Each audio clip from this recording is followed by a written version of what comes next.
para los de Marvel, superhéroes. Bueno, buenos días. Vamos a continuar con ética. Hoy les traigo un par de cositas. La primera hora. Luego siempre hay un receso de 10 minutos para que estiren sus piernas, se levanten por un café, por agua. Y luego vamos a cerrar haciendo las presentaciones que hemos preparado de los artículos. No van a poder pasar todos los grupos, así que lo vamos a hacer algo después de los 10 minutos, a ver si voluntariamente o tenemos que hacer alguna rifa o algo para que pase. Pero bueno, vamos a empezar. Veo 23 y son como 30 y algo. Ajá, hay bajas. Espero que no sean bajas permanentes, ¿verdad? Porque no hay que desistir, hay que seguir adelante. Y si algún compañero tiene ganas de desistir, hay que echarle el hombro, hay que apoyarlo, ¿verdad? Porque es bueno estudiar y es bueno apoyarnos. Bueno, pasemos a nuestra, a nuestra semana. Ustedes ya la vieron. Voy a regresar para que puedan ver que está la semana ahí. Tenemos no sé si logran ver que tenemos ya nuestra segunda semana. ¿Sí se mira? ¿Se mira en el Sí, campo? Sí, doctora. doctora, sí Sí, se sí, sí. mira. Sí, se Segunda mira. semana Sí. del 25 al 31. Entonces, espero que puedan ver esto. Son algunos principios de etiqueta que nos ha puesto el licenciado Herbert para que todos lo respetemos.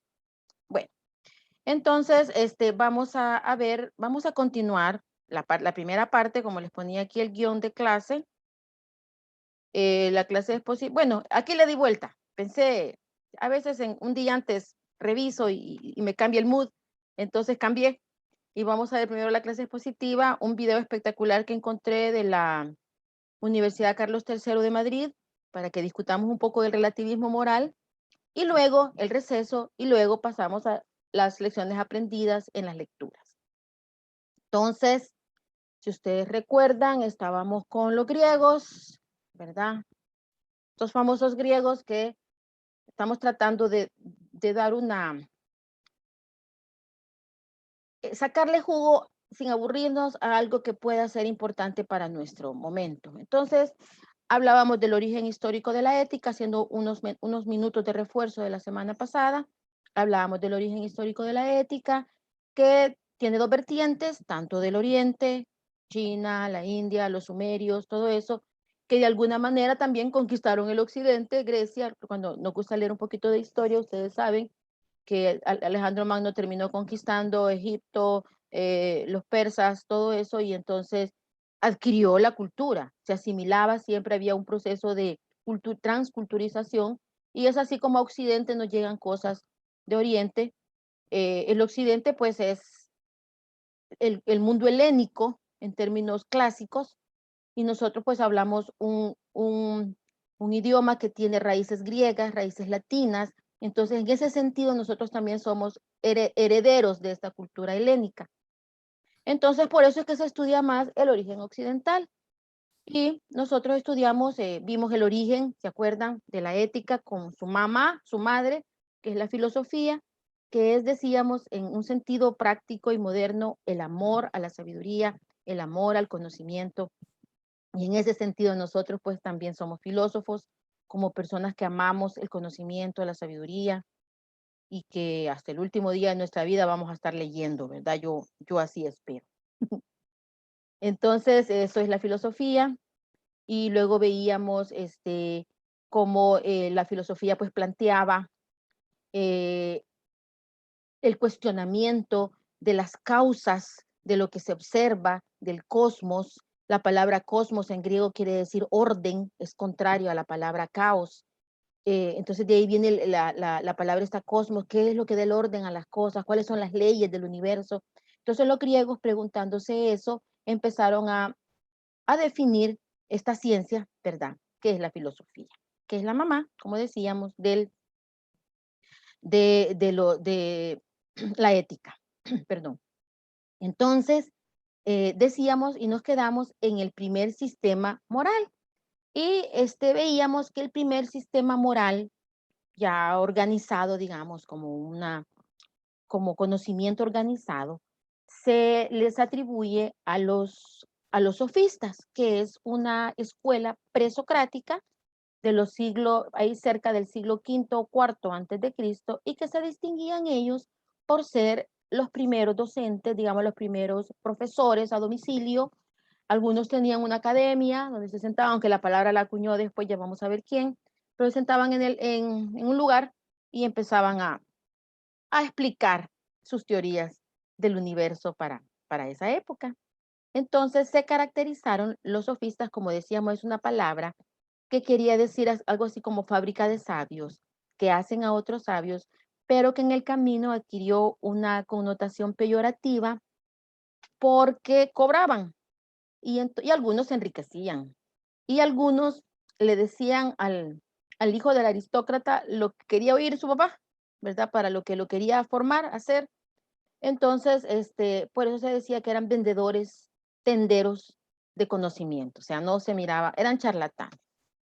Bueno, entonces los sofistas proponen, y aquí nos quedábamos para la semana pasada. Los sofistas proponen, perdón, un relativismo universal. Y ahorita vamos a estudiar un poquito más profundamente qué es esto. Y vamos a ver que esa frase de todo tiempo pasado fue mejor, no necesariamente es cierta, ya que hay cosas que la humanidad tiene y sigue teniendo. Es decir, aunque estamos hablando de un sistema ético del cuarto y quinto siglo antes de Cristo, realmente es algo, no estoy grabando, perdón.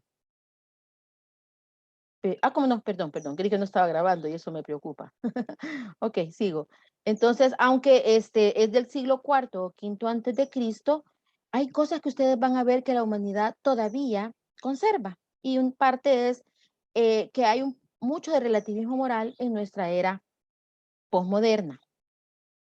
Dicho sea de paso, los historiadores dicen que la era posmoderna ya está o ya terminó o estamos a punto de ver su desaparición ya de la era posmoderna y nos estamos enfrentando a lo que se llama el modernismo tardío, la era moderna tardía. Bueno, son clasificaciones. Entonces, para ellos, para los sofistas, todo valor moral depende esencialmente del punto de vista del sujeto que los tiene, negando la existencia de normas moral universales válidas. Afirman que la relatividad no afectaba los valores morales en sí mismos, sino únicamente a la conciencia humana de estos valores, no a su vigencia objetiva, sino solo a la forma histórica de expresión. Yo creo que esto es importante detenernos un poco, porque también a veces los sofistas han sido como mal interpretados, como que todo vale, como que cualquier cosa está bien hecha, como que todo es como que todo está bien, como que fuera una decadencia total. Y eso no necesariamente quiere decir el relativismo moral, sino que el relativismo moral pone en el centro, cuando yo digo hombre me refiero al género humano, ¿verdad? No, no me vayan a salir las mujeres que se sienten invisibles, ¿verdad? Porque no tenemos por qué sentirnos invisibles. Me refiero al género humano. No soy, cuando el género humano está en el centro y es este andros el que determina qué es lo bueno y lo malo. Eso es lo que está diciendo el sofismo, o sea, es humanismo en esencia, en sus primeros pasos, ¿verdad?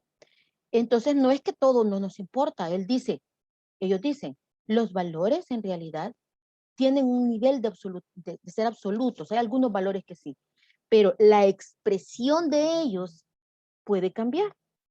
Y vamos a ver cuánto cambia para entender bien esto de relativismo moral. Entonces les he traído un video que me parece a mí sumamente interesante, así que ahorita vamos a hacer un cineforum, saquen papel y lápiz y apunten las ideas porque vamos a ir un video súper, bueno, como me gusta la materia, me parece que es un video súper chivo, no dura mucho, creo que dura como 15 minutos y este es un cineforum. Hoy no lo he guiado yo, otras veces yo lo voy a guiar con preguntas. Escuchen los docentes de ética de esta universidad o de filosofía creo que son, y copien lo que van hablando y luego vamos a discutir sobre nuestras observaciones del video. Así que pónganse cómodos, agarren su cafecito, su agüita y vamos a ver este video que les he traído.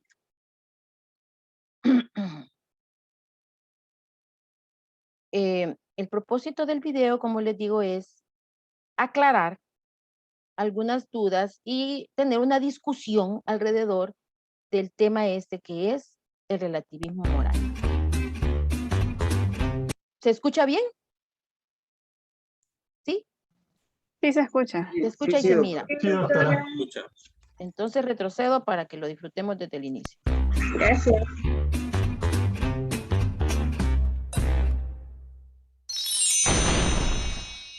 Atención a la siguiente imagen. Los padres de estas niñas las van a casar con hombres adultos a los que ni siquiera conocen. ¿No te parece indignante? No puedes juzgar a otras culturas desde nuestro etnocentrismo europeo. ¿Quieres decir que esas niñas no tienen los mismos derechos que las nuestras? ¿Tú no defiendes los derechos de los pueblos indígenas? Pues estos también son indígenas, pero sin taparrabos. No compares. Estas niñas no tienen ninguna oportunidad de desarrollarse ni profesionalmente ni como seres humanos, porque ya están condenadas a servir a sus maridos de por vida.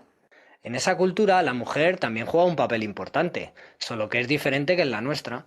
Tendrá sus ventajas. ¿Ventajas?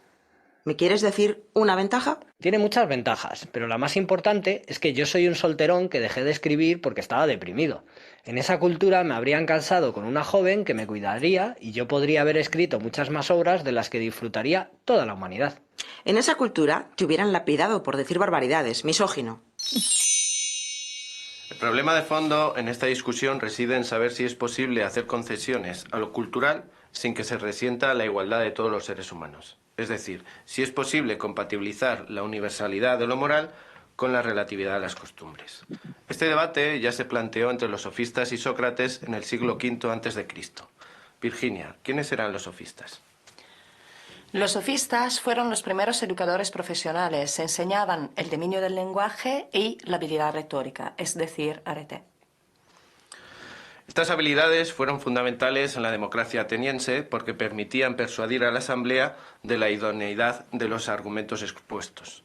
Aunque los sofistas enseñaban el arte de la retórica, no creían ni en verdades ni en normas universales. De hecho, los sofistas eran extranjeros que habían viajado muchísimo y conocían normas y costumbres de distintos pueblos. Las diferencias entre ellas les llevó a la conclusión de que las leyes nomoi son fruto de la convención social. Las normas, por tanto, no surgen de la naturaleza o de un orden divino. Si fuera así, serían comunes a todos los pueblos. Por tanto, no existe una verdad absoluta ni universal, sino una verdad relativa y convenida que tiene su origen en el contexto social, político, económico y cultural de cada pueblo. Los sofistas son los encargados de introducir el escepticismo y el relativismo en el pensamiento occidental, cuestionando la rigidez de ciertos conceptos. Transformaron los valores tradicionales, negando las creencias basadas justo en un orden divino, y apuntaron al debate público como forma de acordar las leyes entre todos, las leyes que tenían que regir la ciudad. Mostraron cómo la confrontación de ideas favorecía las renuncias a estas creencias incuestionables, por lo tanto al dogmatismo. Relativismo moral no significa que todo valga. Protágoras, uno de los sofistas más destacados, decía que el hombre es la medida de todas las cosas. El ser humano establece qué entiende por bueno, por malo, por justo, por injusto, pero como los seres humanos no piensan igual en todas partes, no es posible hablar de una normatividad absoluta y universal. A diferencia de las leyes de la naturaleza, que son physis, las leyes políticas y las normas morales son nomos, o sea, convenciones opinables.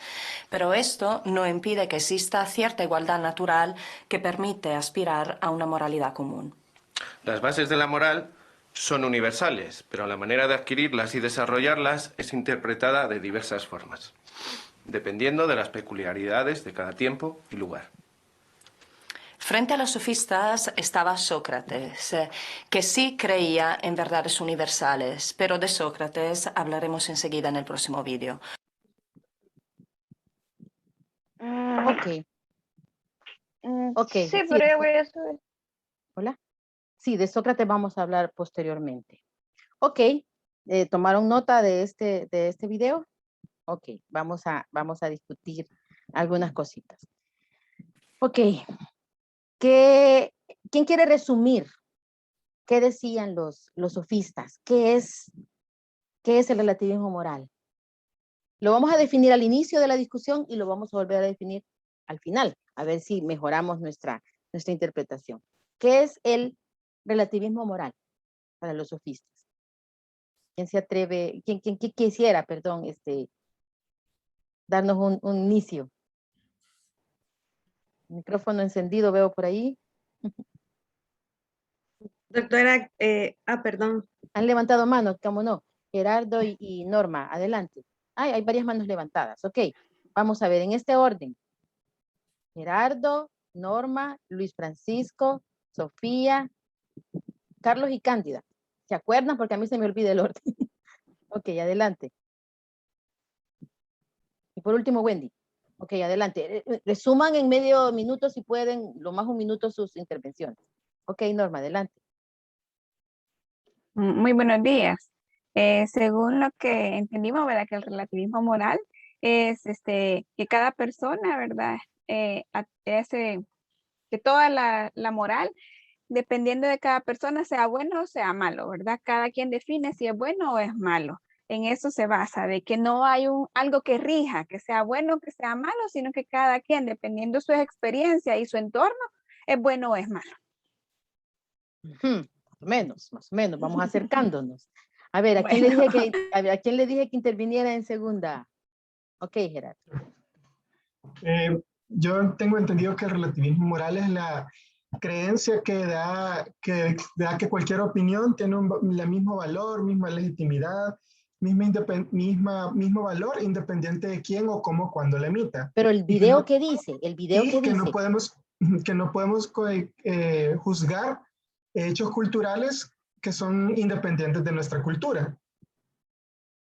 Por lo que hablaba de eso, de que para esa cultura está bien casar a niñas de 11 años con adultos, pero para nuestra cultura está totalmente mal.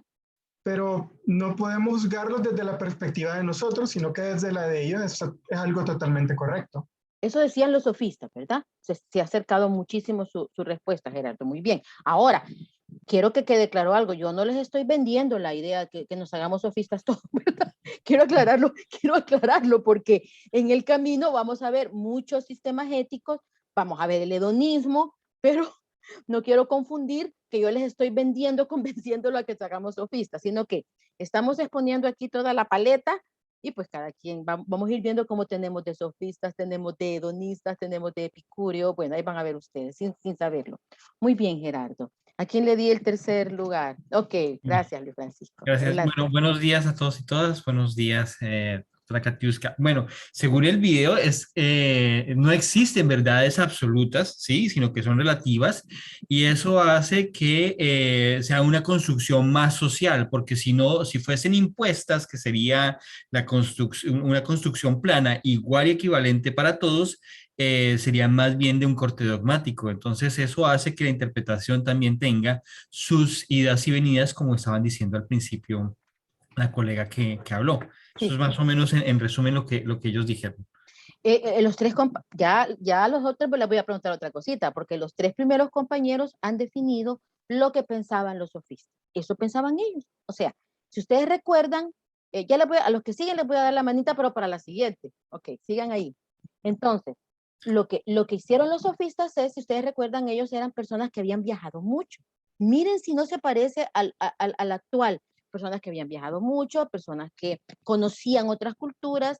Entonces, ellos habían visto que allá hay una norma moral, en otra parte hay otra norma moral, en otra parte hay otra norma moral. Entonces ellos decían, bueno, el hombre, el andros, es el centro. Eso se llama humanismo también, es el centro, y es el que dice, esto está bien, esto está mal. A eso ellos, ya vamos a ir entendiendo, que el próximo que hable me va a hacer una diferencia entre lo que dijo el video que era nomoi y lo que era fisei. Sí. Lo que era nomoi y lo que era fisei. Ustedes construyan en qué van a creer ustedes al final de la asignatura, ¿verdad? Ustedes construyanlo. Miren, yo ya les dije, este es territorio liberado. Aquí cada quien va a escoger qué piensa, pero vamos a debatir con evidencia. Ok, entonces, depende, ¿verdad? Decía, entonces vean la discusión de Simón y de, creo que se llama Simona y Javier, creo que se llama, siempre se me olvida cómo se llama el personaje. Entonces, y le dice, bueno, ya estaría yo bien, ¿verdad? Que soy un solterón viejo, que ya no quiero escribir, con una cipota de unos 15, 16 años, 14, que me cuidara. ¡Wow! Simón y Federico, gracias Luis Francisco. Yo los veo y siempre le digo Javier, no sé por qué. Gracias, Simona y Federico. Y le dice el Federico, bien apuntado, ¿verdad? Yo ya quisiera una cipota de 14, 15 años que me cuidara. Eso es relativo. Una amiga una vez me dijo, como yo soy casada con una persona bastante mayor, mi esposo es 10 años mayor que yo y la paso súper bien porque me trata como una jovencita. Y entonces me dijo mi amiga, qué galán casarse con una persona mayor que me atienda como, pues sí, pero también ganado, ¿verdad? Bueno, cierro paréntesis. Entonces dice Federico, ay, qué rico, dice, casarse con una muchachita que me cuide. Qué interesante, ¿verdad? Pero ella le dice, misógino, ¿cómo vamos a ver las cosas desde nuestra cosmovisión? Él le dice, ¿cómo vamos a jugar desde nuestra cosmovisión europea? Y ella lo trata de aterrizar en que él está pensando mal, pero ella sí lo está midiendo con una norma universal, ¿o no? Pasemos a esta discusión. A ver, ¿quién me quiere explicar qué es Nomoi y Fisei? Veo manitas levantadas, yo no sé si les di un orden, en el orden que les di. Adelante, Sofía. Bueno, con respecto a la norma a Nomoi, como dice, el video reflejaba de que en Nomoi no existe una realidad absoluta. Pues entonces, pienso yo de que, y yo aquí sí quiero dar mi versión personal. Ahorita, Pues, pero antes de la versión personal. Okay. ¿Pero qué son los Entonces, gnomos? ¿Qué es Nomoi? ¿Qué son los gnomos? Los gnomos es de que lo veían desde un punto de vista que no había una realidad absoluta. Cada quien de forma individual podía evaluar o dar su concepción de la cultura o de su forma de vivir en diferentes lugares. Los Entonces, nomoi o gnomos, Sofía, son las leyes. Son las leyes, normas ajá, que nacen de la convivencia social. Nacen de la convivencia social. Ajá, Me entonces detengo antes de que me diga porque tengo que guiarlo, ¿verdad? A construir sí, conocimiento. Ok, antes de que me diga su expresión personal, que para mí es muy valiosa, téngala ahí guardadita. Nomoi, nomos son las normas de convivencia social. Son leyes políticas y públicas, exacto. Yo no puedo ver siempre todo, pero lo que me aparece ahí lo leo. Entonces, Sofía, ¿quiénes construyen las leyes en una sociedad? ¿Quiénes construyen las leyes? Pues es a través de la experiencia y ¿Quiénes? son los políticos, son ¿Pero quiénes? ¿Quiénes específicamente? ¿Quiénes? Pues la constitución, los políticos, ¿Quién hizo? Los diputados, los ajá, concejales, los senadores, no te cuesta decir, los diputados, los la senadores, cuesta constitución, decir, son los senadores, los diputados, de los gobiernos en general, de los estados, ellos. Entonces, fíjense, ¿por qué le estoy preguntando esto? Mire para dónde voy. Las nomos son leyes de convivencia social. Son los nomoi, como me pone alguien ahí, son leyes políticas, son normas de convivencia. Las políticas de salud pública son hechas por las personas. Entonces, si nosotros, las personas que llegamos a ocupar un escaño en algún momento, los senadores y todo, somos personas con una construcción en valores y ética, ¿cómo van a ser esas normas de convivencia social? ¿Van a ser buenas o van a ser favorables o no favorables para la sociedad, para vivir en libertad, para dignificar o para, no dignificar, para dar la posición que tiene la dignidad humana? Ok, ahora le oigo su expresión personal y el que sigue me va a decir que es Fisei. Ok. Pues en realidad, o sea, sí, para mí es alarmante, pues en el video ver este tipo de costumbres en otras ciudades, ¿verdad? Siendo mujer, siendo mamá, pues para mí es alarmante. Más sin embargo, tengo que aceptar de que en otras culturas, y así como usted bien dice, que existen otras leyes, buenas o malas, imperadas por alguien quizás ético o no ético, son leyes que están establecidas en otras culturas a las cuales quizás los miembros de esa sociedad ya se adaptaron y ya se acostumbraron. Implementar un tipo de ley o implementar un tipo de costumbre en nosotros, por ejemplo, sería difícil adaptarme, pues personalmente desde el punto de vista mujer y desde el punto de vista mamá, para mí eso es indescriptible. Mas, sin embargo, debo respetar. Aunque me duele en el alma de que son dos niñas que podrían ser mis hijas, pues debo de respetar que así fueron acostumbradas, de acuerdo a las leyes de esa ciudad. Bueno, un punto de vista, ¿verdad? Aquí vamos a ir construyendo a ver si deconstruimos algunos paradigmas que teníamos y adentramos otros. Bueno, está bien, es su opinión. ¿Quién más levantó la manita? Ana. Ana levantó la mano. ¿Qué es FISEI, Ana? Sí. Y contrapongamos los conceptos que dice el video. Pues ahí se refiere lo ¿Qué significaba leyes de eso? la naturaleza. Una ley universal, Entonces, una ley de la naturaleza. Entonces ellos más que todo, digamos que excluyen a los dogmatismos, digamos, que estaba mencionando. Entonces ellos, para ellos, es una universalidad, pero cada cultura lo interpreta de modo diferente, lo desarrolla, ¿verdad? Como estábamos viendo el caso de las niñas, ¿verdad? Entonces, para esa cultura quizás es normal, entonces para nosotros no, ¿verdad? Entonces, hay una diferencia, ¿verdad? Pero es como la universidad de todo, ¿verdad? Solo que nosotros lo vemos de una manera diferente al contexto de su cultura, de ellos, ¿verdad? Entonces, ellos apartan lo divino, digámoslo así, y más que todo se basan en las leyes naturales. Entonces, separan lo dogmatismo, digamos, a su cultura. Ok, ¿quién quiere ahondar en esta diferencia entre nomos y FISEI para los sofistas? Según lo que dijo el video.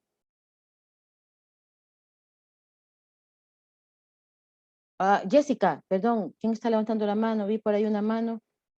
Yesenia, perdón, Yesenia, adelante.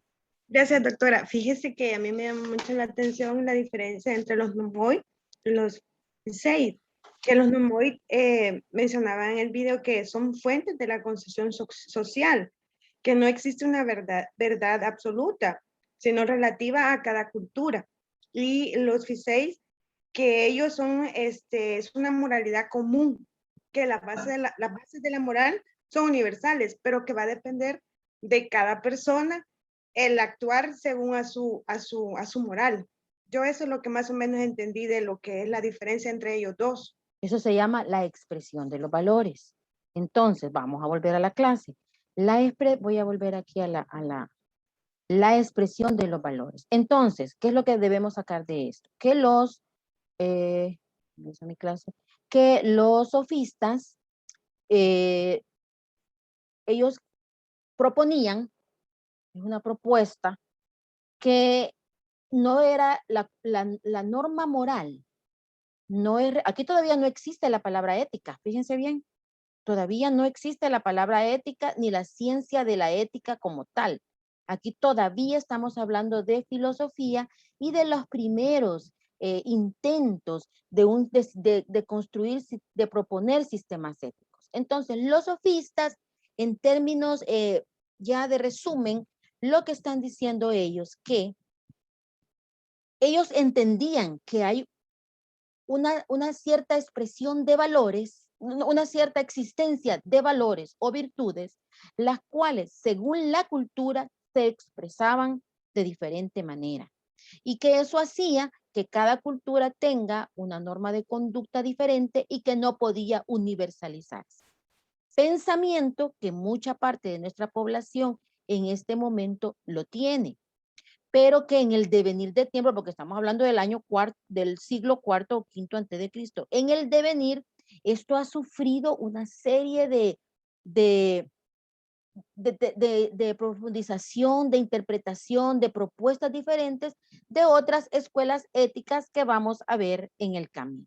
Entonces, en ética moderna, aquí en el quinto o cuarto año siglo antes de Cristo, todavía no se constituye la llamada ciencia de la ética, porque después les voy a explicar que es una ciencia, es realmente una ciencia con un objeto de estudio.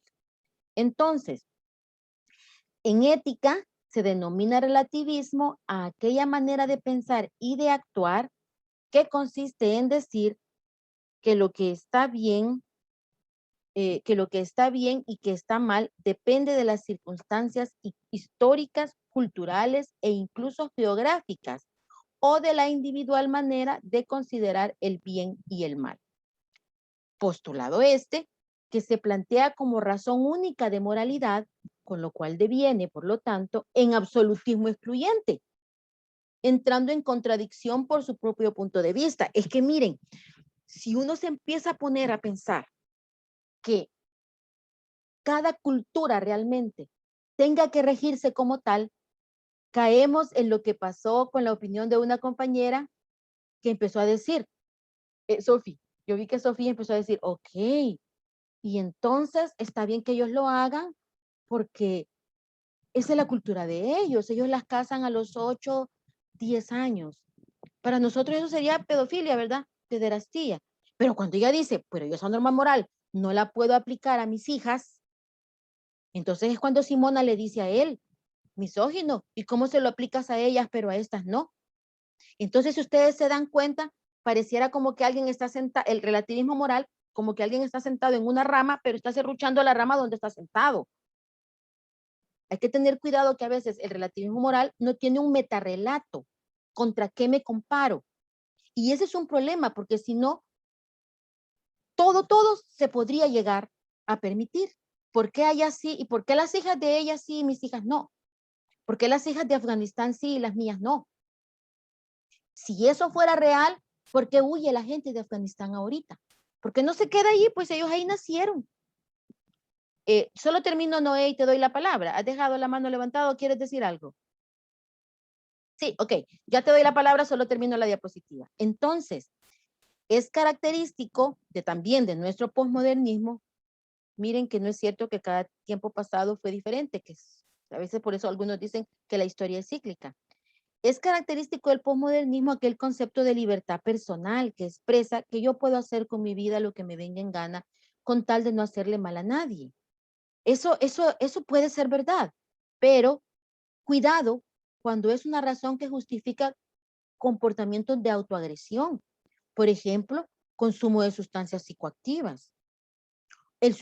Justificaría el suicidio, por ejemplo. Bueno, como yo no le hago nada a nadie, pues entonces me tomo este gramoxone, estos órganos fosforados y adiós mundo cruel.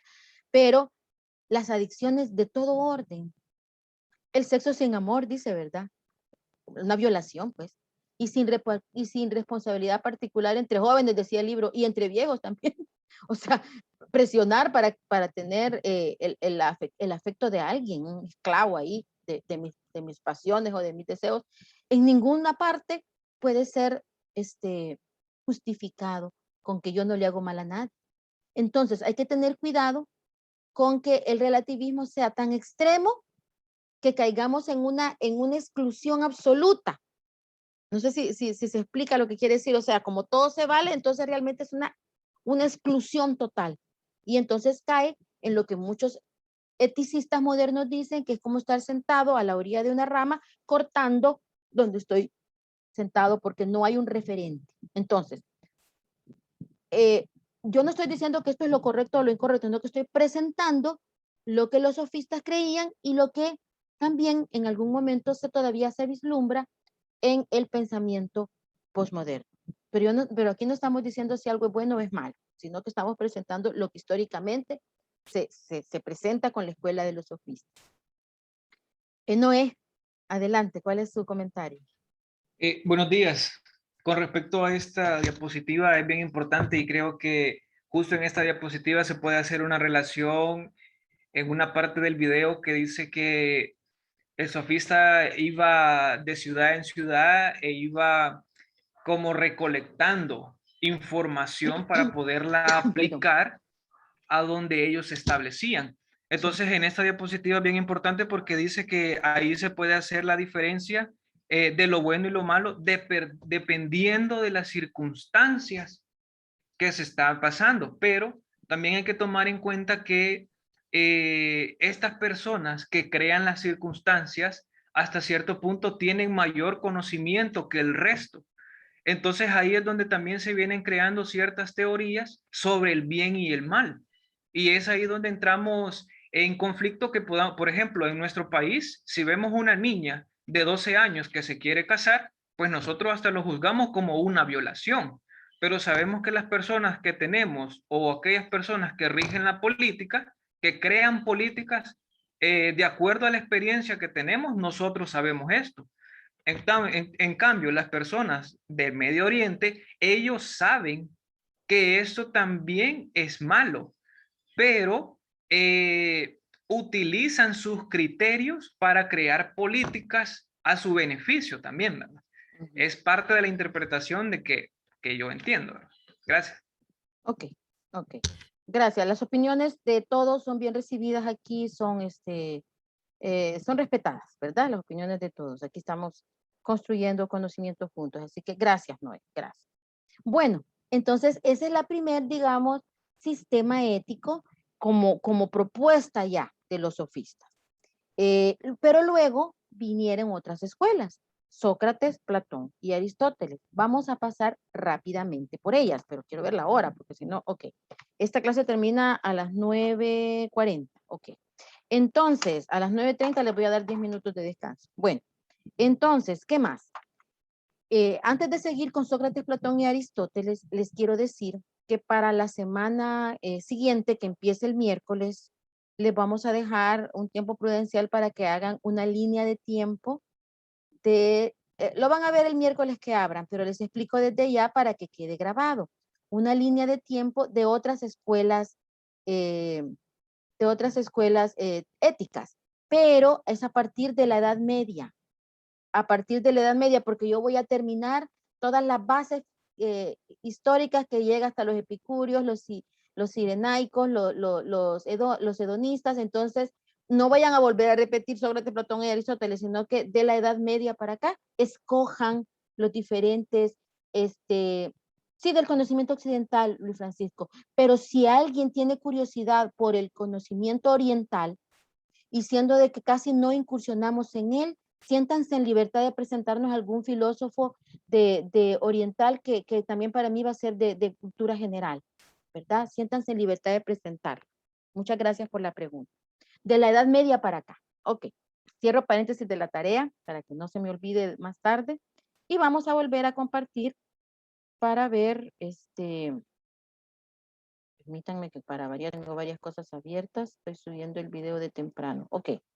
Entonces estamos aquí con el intelectualismo moral de Sócrates, que también hay muchas cosas que todavía son vigentes y buenas. Ya las van a ver ustedes, aplicables a nuestra cultura. Entonces, luego de los sofistas, ¿verdad? Viene Sócrates y Sócrates propone el intelectualismo moral en total contradicción al modelo sofista. Entonces viene él y ustedes saben que él dice que la verdadera sabiduría está en conocer la propia ignorancia, ¿verdad? Es una reconocida frase de Sócrates que a veces hasta de broma nosotros la decimos cuando no sabemos algo. Sócrates otorga una importancia excesiva a la razón en materia de ética. Para Sócrates, la virtud, miren, que aquí todavía no se habla de ética como ciencia ni de valores.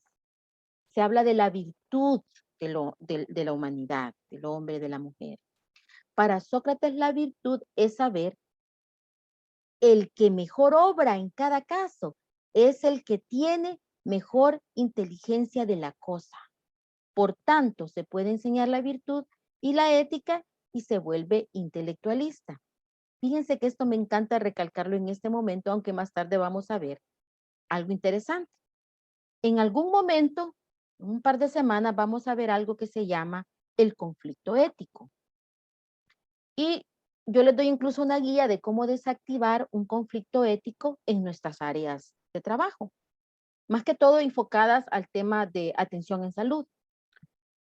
Y hay una propuesta, yo estudié eso con la doctora Montiel, se llama ella, de la Universidad Autónoma de México, y la doctora Montiel dice, la principal virtud ética del personal de salud, médico, enfermera, odontólogo, licenciado en rayos X, licenciado en laboratorio clínico, que estamos aquí, y todos los que trabajamos en salud, el principal virtud, valor ético va a ser saber. Oigan esto, saber. ¿Por qué creen ustedes que la doctora Montiel, profesora de ética de la Universidad Autónoma de México en el siglo XXI, dice eso? Muy parecido a lo que dice Sócrates. La persona que más sabe de algo es la más virtuosa. A ver, quiero que me digan cómo aterrizamos esto al siglo XXI. ¿Por qué será que una de las mejores cosas es saber? Les voy a pedir un segundo porque toca la puerta la señora que viene a hacer la limpieza y aquí todo el mundo está dormido. Van a perdonar. Piensen un ratito en eso y voy a poner pausa, perdonen.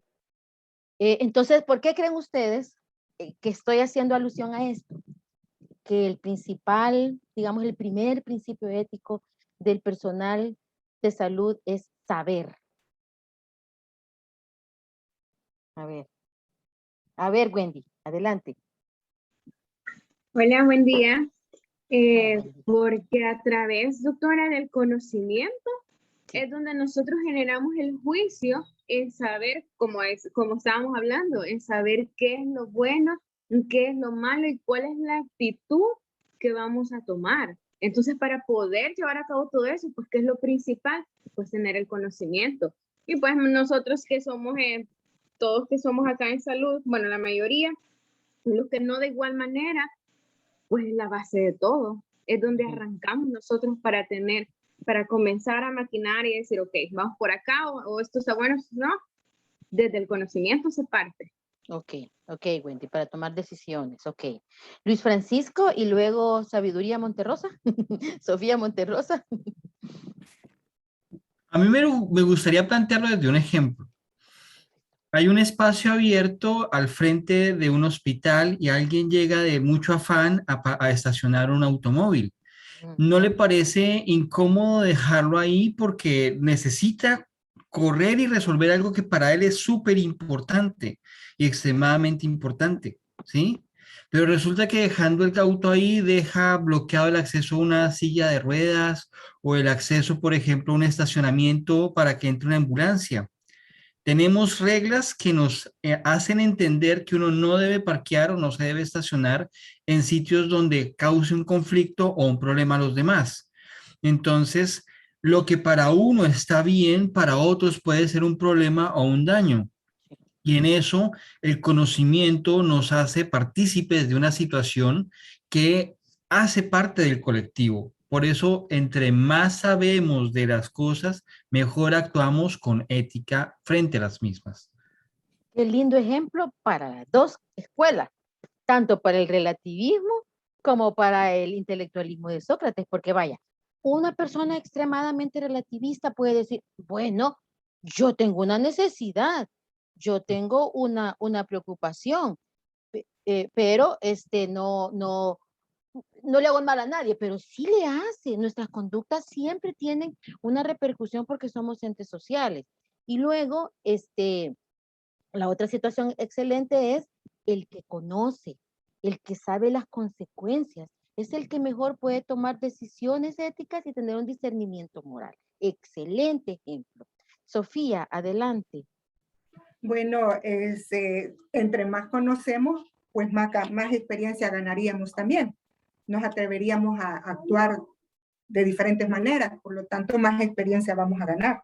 Sí. Y entre más conocemos, también más nos acercamos a la verdad. Incluso hasta la palabra lo dice. Y la verdad te hará libre, pues. Entonces podríamos actuar pues, quizás con mucha más libertad y con más criterio ante cualquier situación. Sí. Está bien. Ok. Solo quiero decir algo. A veces, yo soy una persona que leo la Biblia muchas veces al día, pero a veces hay que ver las cosas en su contexto. Yo tendría que recordar ahora, Sofía, si eso de la libertad se dice en ese contexto o no, porque a veces interpretamos y desgraciadamente tenemos que, me perdonan, no es que no me guste la Biblia, me gusta mucho, pero a veces la tomamos fuera de contexto y hay que ver su contexto histórico, hermenéutico, el idioma en que fue hecho. Hay una forma de interpretación, primero dice them and they, o sea, fue escrito them en ese entonces y para ellos. Entonces hay cosas que uno dice, ay, yo lo atribuyo para mí. No era para mí, era para aquel momento, aquella cosa. Entonces, Me encanta, pero tendría que ver si fue en ese contexto. Pero muchas gracias. No, no es que no me guste la Biblia, soy una persona que la leo, pero está bien. Podemos opinar así. Muchas gracias. Bueno, entonces, Wendy, ¿tú querías decir algo más o le quedó la manita levantada? Ahorita la quito porque se me olvidó. Ah, bueno, ok. Gracias. Entonces volvemos a Sócrates y, quiero ver la hora, perdonen. Ok, les voy a dar ya el descanso, perdonen. Luego podemos regresar. Solo voy a terminar esta parte y luego les voy a dar el descanso para que concluyamos con las escuelas rápidas estas socráticas. Entonces, ese es el intelectualismo moral de Sócrates. La propuesta es, cuanto más se conoce, se actúa mejor y fue muy bien clarificado por ustedes. Resulta ser la máxima obligación moral de la persona, saber. Y sobre todo para nosotros en salud, conocer la evidencia científica, conocer cómo es el trato cálido con los pacientes. O sea, conocer es lo que nos va a desactivar cualquier conflicto ético. Los responsables de dar forma al sistema inacabado de Sócrates fueron sus discípulos, fueron Platón y fueron Aristóteles.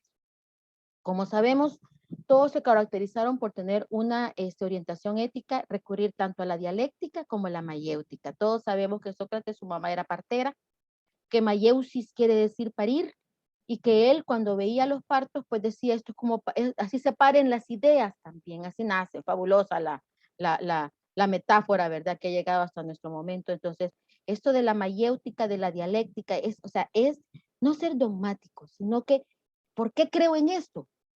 ¿Por qué creo en esto? ¿Es una fe ciega? Tirémonos entonces al barranco. ¿O es una fe histórica, construida? ¿Sobre qué? ¿Por qué yo pienso que debo de dar este tratamiento? Porque hay una evidencia científica del más alto nivel. ¿Por qué vacunamos? Porque hay una evidencia científica del alto nivel para vacunar. O sea, por eso es como un personal de salud no puede ser antivacuna, ¿verdad? No puede ser terraplanista. O sea, porque hay evidencia científica, por eso yo creo en las cosas. Por eso las practico, ¿verdad? Como arte, como ciencia. Entonces, esa es la mayéutica. Bueno, entonces hay escuelas socráticas menores que las vamos a empezar a ver, donde están los cínicos y donde están y vamos a ir definiendo qué son los cínicos, pero y esto lo vamos a ir haciendo en las próximas clases, pero ahorita les voy a dar un poquito de descanso, son las 9:36, les voy a dar hasta las 9:45, por favor. No, ya se pasó el tiempo, hasta las 9:47, porque si no, no van a descansar nada. Hasta las 9:47, 10 minutos, para que regresemos, vemos un poquito y luego exponen ustedes. Así que tómense unos 10 minutos de descanso.